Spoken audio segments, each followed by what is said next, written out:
Vous avez la parole. Alors, merci beaucoup, Monsieur le Président, chers collègues. Donc, la nouvelle politique du Conseil départemental a pour objectif de proposer à tous les agriculteurs eurois un ensemble de solutions innovantes afin qu'ils puissent continuer à moderniser leurs outils, améliorer les conditions de travail et garantir la pérennité de leur exploitation. Tout ceci dans le cadre du PDRR approuvé par la Commission européenne. Je vais vous dire ce que ça veut dire. C'est le programme de développement rural régional, ainsi que qui a été approuvé par la Commission européenne en novembre 2015, et le SRDEII, comme l'a dit tout à l'heure ma collègue Stéphanie, qui est en cours d'élaboration par la région. D'autre part, comme l'a aussi dit tout à l'heure Stéphanie, car l'agriculture est une compétence, mais tient compte de la compétence économie. Donc l'agriculture, la loi NOTRe, donc confère évidemment la compétence économie, donc l'agriculture à la région. Le département reste positionné au soutien actif de la profession agricole, ce qui sera particulièrement important pour l'année 2016, qui est une année de transition, dans l'attente que la région soit complètement opérationnelle sur ce sujet. Il est aussi à noter que les 5 départements normands et la région ont décidé d'élaborer une nouvelle politique agricole qui respectera les spécificités départementales. La première réunion est programmée en mars 2016. Les 4 principaux volets de la politique agricole départementale 2016 sont premièrement la qualité des produits agricoles, filières courtes et diversification et économie, avec quelque chose qui tient beaucoup à cœur de notre président, c'est la mise en place du programme d'approvisionnement en denrées locales de qualité en circuit court dans les collèges de l'Eure. Et aussi de maintenir l'élevage dans l'Eure.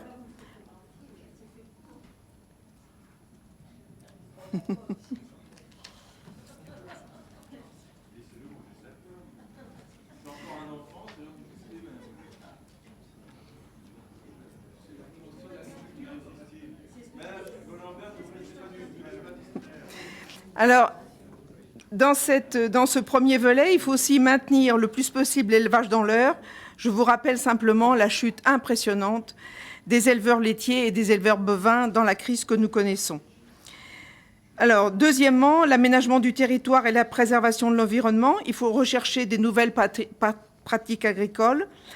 Je vous signale simplement que lors du salon agricole la semaine passée, il y a eu la signature avec une plateforme qui s'appelle Mimosa, qui est du financement participatif, donc une nouveauté en matière agricole. Mimosa ne faisant du financement participatif que pour l'agriculture.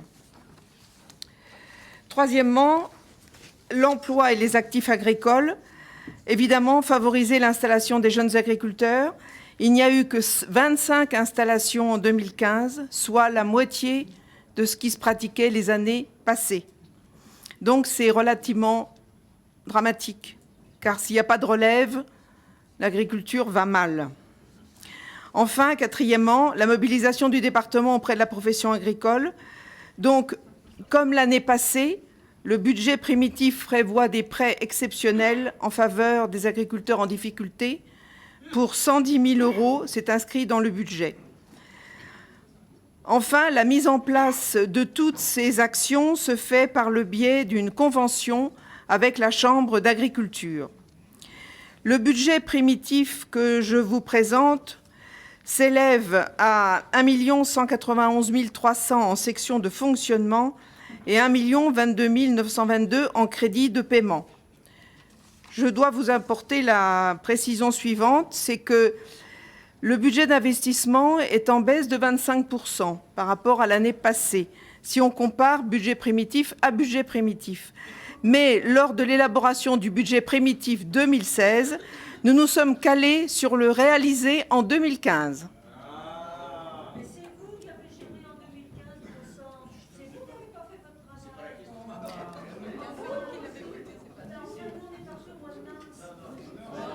Non, vous êtes toujours là. Vous n'êtes pas parti, vous êtes toujours là, Madame Auger. Vous êtes toujours là, vous n'êtes pas parti.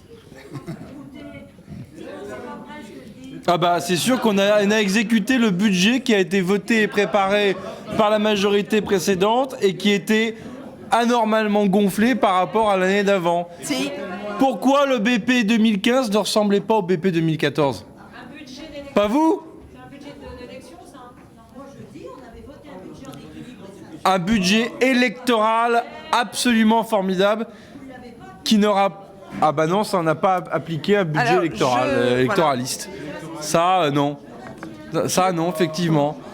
C'est... Alors, je voulais dire que, donc, le budget, c'est jamais N'importe qu'une quoi. prévision et il est rarement réalisé dans son intégralité, même dans nos communes. Et surtout sous Jean-Louis Destin. Bon. Alors, ce que je voulais dire, quand même, c'est que donc, nous avons, dans le but de faire des économies et de ne pas mettre de l'argent alors qu'il ne serait pas dépensé, nous avons calé le budget d'investissement sur le réalisé 2015. Quant au fonctionnement, il a été augmenté de 39%. Pourquoi ? Parce que nous y avons ajouté la somme qui a été dépensée pour le Salon de l'agriculture, qui jusqu'à présent était mis dans un autre budget, ainsi que les prêts aux agriculteurs dont je viens de vous parler. Monsieur le Président, je vous laisse faire voter. Merci, Madame Jean-Lambert.